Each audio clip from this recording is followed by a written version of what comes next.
Guys, কমিউনিটিতে নতুন করে একটা নাটক শুরু হয়েছে, যে নাটকের নামটা কিনা ফ্রি ফায়ার ধ্বংসের পথে। এন্ড এই নাটকের অভিনেতা হচ্ছে আমাদের কিছু কিছু আবেগী ভাই, যাদের আবেগ আছে কিন্তু বিবেক নাই। সো জিনিসটা তোমাদেরকে বুঝাই বলি, রাইস্টার, তালহা, জ্ঞান ভাই, মানে যারা গেমটা ছাড়তাছে, আমার পয়েন্টটা নোটিস করো, তারা কি কারণে ছাড়তাছে আবার বুঝো গাইস। এই যে যারা যারা ফ্রি ফায়ারটা ছাড়তাছে, তারা কি কারণে ছাড়তাছে? তাদেরকে ফ্রি ফায়ার থেকে টাকা দেয় না তাই ছাড়তাছে, নাকি তারা ফ্রি ফায়ারের ভিডিও মেক করলে ভিউ পায় না তার জন্য ছাড়তাছে? অ্যাকচুয়ালি কি কারণে ছাড়তাছে? ওরা তো পার্টনার প্রোগ্রামেও নাই। সো তারা গেমটারে কেন ছাড়তাছে, কেন তোমাকে গেম ছাড়ার জন্য ইনফ্লুয়েন্স করতেছে? এটা তোমার আবেগে না লাগে, তুমি তোমার বিবেক দিয়ে ভেবে রাখো। তারা গেমটা ছাড়ার মেইন রিজন ফ্রি ফায়ারের হ্যাকার এন্ড ফ্রি ফায়ারের হ্যাকারদের এনভায়রনমেন্টের কারণে। মানে লিটারালি এরা যা লাগাই রাখছে, গেম আমাদেরকে খেলতে দিবে না। সব বাদ দিয়ে স্পোর্টসে শিফট হইলাম, সেই স্পোর্টস লবিও তো হ্যাকার করে। So what is the solution here? কি আর করার আছে আমাদের হাতে? ঠিক এই কারণেই তারা আমাদেরকে গেম ছেড়ে দেওয়ার জন্য ইনফ্লুয়েন্স করছে। এন্ড তারা এটাও বলে গেছে যে যতদিন পর্যন্ত এই গেমটা ঠিক না হচ্ছে, ততদিন পর্যন্ত তোমরা আইসো না এই গেমে। এন্ড হ্যাঁ, আমি ওদের কথা এগ্রি করি। এখন এখানে কিছু কিছু টিকটকার আছে যারা আবেগে উপ্লুত হয়ে কান্নাকাটি করে এমন এমন ভিডিও বানাইতেছে যে না ভাই, আমি এক গেমে আসক্ত,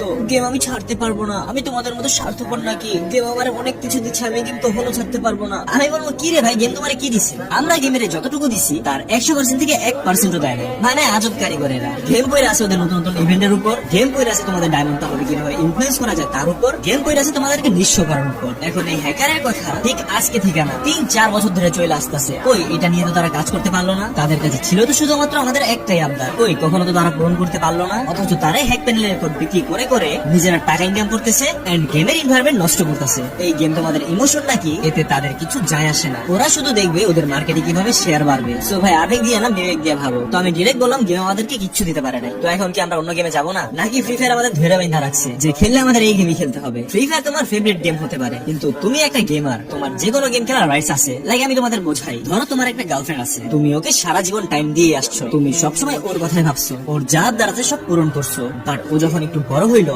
তখনও তোমার কোনো কথা তোয়াক্কা করে না। সে নিজের মতো চলে, নিজের যা ভালো লাগে সেটা করে। এখন তুমি কি বলবা যে ভাই আমি এক নারীতে আসক্ত, ও যদি আরেকজনের সাথে শুইতেও যায় তারপর আমি রাজি আছি? অবভিয়াসলি না। সো ওই টিকটকার গুলো হলো ওয়ান কাইন্ড অফ ওদের মতো। মানে এরা কি করবে ভাই, সারা জীবন দাঁড়ায় দাঁড়ায় লবিতে ভিডিও বানিয়ে আসছে, না কখনো গেমের ভিতরে ঢুকছে, না কখনো গেম খেলতে পারছে। এদের দরকার ভিউ, গেম দিয়ে এরা কি করবে? তাই ধরো ওদের তো কোনো প্রবলেম হয় না, ওরা ধরো যেটাতে ভিউ পাবে সেটা নিয়ে ভিডিও বানাবে। কোনটা ঠিক বলো কোনটা বেঠিক বলো, এটাতে তাদের কিছু যাই আসে না। তো কথাগুলো লেজিট না মনে হইলে তুমি একটু আমার কমেন্ট বক্সে লেজিট কথাগুলো বলে যাও। এন্ড কোথায় কোথায় ভুল বলছি ওইগুলো কমেন্ট বক্সে সংশোধন করে দিয়ে যাও। এন্ড সত্য একটা কথা বলি ভাই, এই গেম থেকে তুমি কিছু আশা করো না।